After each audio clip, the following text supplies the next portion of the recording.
একসময় ছাত্রলীগের দুর্দান্ত নেতা, বাংলাদেশ আওয়ামী লীগের সংগঠন ছাত্রলীগের প্রভাবশালী একজন নেতা ছিলেন হাসনাত আব্দুল্লাহ। সময়ের পরিক্রমায় জুলাই আন্দোলনে তিনি ভূমিকা রেখেছেন, এমনকি পরবর্তী সময় যে রাজনৈতিক দল এনসিপির খুবই মুখ্য ভূমিকাতে সর্বোপরি ভূমিকা রেখেছেন এবং ইউনুস সরকারের মধ্যে যার প্রভাব সবচেয়ে বেশি ছিল এবং এনসিপির নেতাকর্মীদের মধ্যে টোটাল এনসিপির যতগুলা মূল ক্যারেক্টার আছে এদের মধ্যে ন্যূনতম লেভেলে যদি সততা থাকে, এটাও কিন্তু হাসনাত আব্দুল্লাহ, কুমিল্লার পোলা। তো কুমিল্লার পোলা হাসনাত আব্দুল্লাহ এবং বাংলাদেশের একটা বড় ধরনের বিজনেস ম্যাগনেট বলেন, হাসনাত আব্দুল্লাহর ভাষায় বিজনেস মাফিয়া বলেন, অথবা যারা এই রাষ্ট্রের জিডিপি নির্ধারণ করে, যাদের মাধ্যমে এই দেশের লক্ষ লক্ষ মানুষের কর্মসংস্থান হচ্ছে, আবার যাদের মাধ্যমে এই রাষ্ট্রের অনেক কিছু হয়তো লুটপাটও হচ্ছে। তো সেই গ্রুপটার নাম কি? বসুন্ধরা গ্রুপ। কেন দুই বাঘে মহিষে লড়াই হচ্ছে? নিশ্চয় আপনাদের মধ্যে প্রশ্ন উঠেছে যে কালের কণ্ঠ বসুন্ধরা গ্রুপের একটা মাত্র মিডিয়া হাউস না, অনেকগুলো আছে, নিউজ 24, তারপর বাংলাদেশ প্রতিদিন সহ, তাতে 5টা সম্ভবত।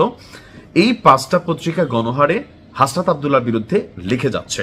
আবার হাসনাত আব্দুল্লাহ তার ফেসবুকে এসে বসুন্ধরা গ্রুপকে নিয়ে কাউন্টার করছে। তো স্বাভাবিকভাবে মানুষের মধ্যে চিন্তা যে জুলাই আগস্ট অভ্যুত্থানের পরপর বসুন্ধরা গ্রুপ থেকে সার্জিস আলমরা যে একবার এখানে দাওয়াত টাওয়াত খাই আসলো, ওই সময় কি মোটা অঙ্কের কোনো লেনদেন হয়েছিল যে বসুন্ধরা গ্রুপকে হাত দেওয়া হয় নাই?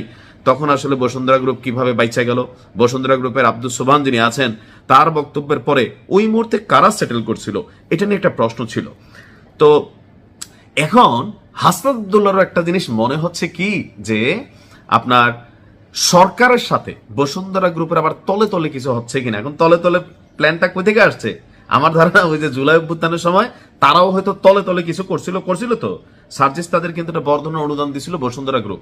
তো ওই গ্রুপটা কেন অনুদান দিল, সার্জিসটা কেন নিল, অর্থাৎ তলে তলে হয়তো তখনও ঘটছে। তো যার মনে যা ফাল দিয়ে ওঠে তা সেখান থেকে হইতে পারে। তবে হাসনাত আব্দুল্লাহ সাম্প্রতিক সময়ে সংসদে একটা বক্তব্য রাখছিলেন, সেই বক্তব্যের পর থেকেই বসুন্ধরা গ্রুপ হাসনাত আব্দুল্লাহকে টার্গেট করেছে। কারণ হাসনাত আব্দুল্লাহ নিজে বসুন্ধরা গ্রুপকে একটা গুতা মারছে সরকারকে নিয়ে। আসুন কি বলছিল? গেল কয়েকদিন আগে সংসদে হাসনাত আব্দুল্লাহ প্রশ্ন তুলেছিল যে বসুন্ধরা গ্রুপের বিরুদ্ধে দায়ের করা দুদকের যেই মামলাগুলো, সেগুলোর কেন অগ্রগতি দৃশ্যমান নয়। তো প্রশ্ন তো এইটাও উঠতে পারে, হাসনাত আব্দুল্লাহ কেন আসিফ মাহমুদের বিরুদ্ধে বা তার যে এপিএস ছিল তাদের বিরুদ্ধে যে 100 কোটি টাকার দুর্নীতির মামলা আছে, সেগুলা কেন অগ্রগতি হচ্ছে না? তিনি কি এই প্রশ্ন তুলছেন?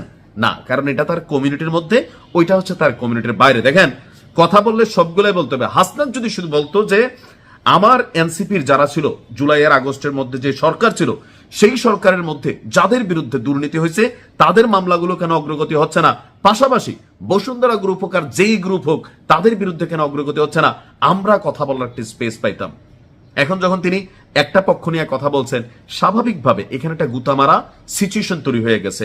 নাম্বার 1, এখন দুদকের মামলা নিয়ে বসুন্ধরা গ্রুপেরটা নিয়ে তিনি আলোচনা তুলছেন, কিন্তু তার সরকারে থাকা তার যেই ইউনুসের গভর্নমেন্টে যারা ছিলেন তাদের বিরুদ্ধে তিনি কোনো মন্তব্য করেন নাই। দ্বিতীয় গুতাটা কোথায় মারছে আসুন।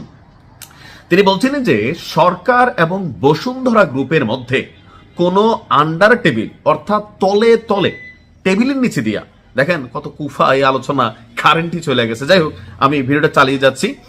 তো যে তাদের মধ্যে কোনো গোপন সমঝোতা হয়েছে কিনা, আর যদি সমঝোতা হয়ে না থাকে তাহলে কেন বসুন্ধরা গ্রুপের বিরুদ্ধে আইনগত ব্যবস্থা নেওয়া হচ্ছে না। এরপরে তিনি অর্থ পাচার এবং সম্পদের একটা অভিযোগ করেছেন। তিনি দাবি করেন বসুন্ধরা গ্রুপের বিরুদ্ধে বিদেশে অর্থ পাচার এবং মানুষের সম্পদ দখলের অভিযোগ রয়েছে এবং এইসব বিষয়ে বিচার কার্যকর হওয়া দরকার। আর এগুলো নিয়ে কেন এখন পর্যন্ত বিচারিক নিষ্পত্তি সম্পূর্ণ হয়নি। হাসনাতের অভিযোগ, বসুন্ধরা সংশ্লিষ্ট সংবাদ মাধ্যম অতীতে রাজনৈতিক উদ্দেশ্যে সংবাদ পরিবেশন করেছে, এইসব গণমাধ্যম বিরোধীদের বিরুদ্ধে প্রচারণা চালিয়েছে এবং ক্ষমতাসীনদের পক্ষে জনমত তৈরির কাজ করছে। হাসনাত আব্দুল্লাহ অনেকটা নতুন, বোঝে না এই লাইনে, তো পুরানা খেলোয়াড়, একটু তো বোঝার কথা। এই দেশে গণমাধ্যম এখন যেই সরকার থাকে, সেই সরকারের পক্ষে পরোক্ষভাবে বা প্রত্যক্ষভাবে সবাই ভূমিকা নেয়, তেমনি আমাদের সাংবাদিকদের মধ্যেও এরকম একটা অবস্থান আছে। তারপরেও কিছু পত্রিকা হয়তো মানে কি বলা হয় যে নিরপেক্ষ সংবাদটাকে তুলে ধরার চেষ্টা করে। আর কেন গণমাধ্যম কর্মীরা পারে না? কারণ টেকনিক্যালি সাংবাদিকরা হয়রানির শিকার হয়, মিথ্যা মামলার শিকার হয়, মারধরের শিকার হয়। আওয়ামী লীগের সময়কালে এটা আমরা স্পষ্ট দেখছি। সেখান থেকে এটা তো ভয় তৈরি আছে না? অবশ্যই আছে, যে টেকনিক্যালি গণমাধ্যমগুলোকে কন্ট্রোলে অতীতেও এটা বাংলাদেশের ইতিহাসে ছিল। সো চাইলেই যে একটা পত্রিকা স্বাধীনভাবে একটা সরকারের বিরুদ্ধে লেখবে, বলবে, একটা আছে সরকার ছাড়া দিয়ে রাখছে। যেমন ধরুন আওয়ামী লীগ সরকারের সময় ভিপিনুর নিয়ে আমার এখনো মনে হয় ভিপিনুর যেই ভাষায় কথা বলতো, তো ওই ভাষায় কথা বলার মতন এত সাহস ভিপিনুর কই পাইতো? আমাদের তখন মনে হইতো সরকার হয়তো ভিপিনুরের সাথে গোপন সেটআপ আছে, যে ভিপিনুর প্রতিদিন আওয়ামী লীগের গাইলাবে, সরকার কিছু করবে না। এরকম মানুষের মধ্যে চিন্তা ছিল যে ভিপিনুর আসলে কোন দলের? এত কিছু বলার পরে তারা আওয়ামী লীগ ধরে না। আর ফেসবুকে কেউ একটা বঙ্গবন্ধুর স্ট্যাটাস দিলে তার ঘুম হারাম, গুম হয়ে যায়, মানে খুঁজা পাওয়া যায় না, এরকম তো হইতো। তো অনেক গণমাধ্যম সমালোচনা করতো, যাটা সরকার দিয়ে রাখে যে দেশের ডেমোক্রেসি আছে। সো হাসনাত আব্দুল্লাহর বিরুদ্ধে বসুন্ধরা গ্রুপের এখানে হয়তো ভেতরে ভেতরে এটা একটা ইস্যু থাকতে পারে, অথবা জুলাই আন্দোলনের পরে আমরা জানি না যে কোন গ্রুপ কি করছে, অনেকে দেশে কলকারখানা কোম্পানি বন্ধ হয়ে গেছে। তো সবকিছু মিলিয়ে এই যে কাদা ছোড়াছড়ি, এটা থেকে রাষ্ট্রের উপকার হচ্ছে না। আপাতত আমরা দেখছি দুইটা পক্ষ, এই দুইটা পক্ষ নিয়ে রাজনীতি হওয়ার চেষ্টা হচ্ছে। যেমন হাসনাতের বিপক্ষে এখন আমজনতার যে তার একটা অবস্থান আছে, আরো অনেকে আওয়াজ তোলা শুরু করেছেন, আবার অনেকে সাক্ষী দেওয়া শুরু করছেন। সবকিছু মিলে আবার বসুন্ধরা গ্রুপের বিরুদ্ধে মানে ব্যবস্থা নেওয়ার জন্য হাসনাত একটা উঠা পড়া লাগছেন। তবে আপাতত যেহেতু মবের সুযোগ নেই, সেই কারণে বিষয়টা হয়তো আইনিভাবে একটা পর্যায়ে গিয়া এটা সুরাহা হবে। তো এটাই হচ্ছে মূল কাহিনী, যে হুট করে বসুন্ধরা গ্রুপ তাদের যে পত্রিকাগুলা, 5টা পত্রিকা বড় মাপের, টেলিভিশনও আছে, তো সবগুলো একযোগে হাসনাতের বিরুদ্ধে তারা অবস্থান নিয়েছে। এবং হাসনাত এবং তাদের যে এনসিপি টিম, তারাও একযোগে বসুন্ধরা গ্রুপের বিরুদ্ধে অবস্থান নিয়েছে। এই ছিল মূল কাহিনী। ভালো থাকুন। আসসালামু আলাইকুম।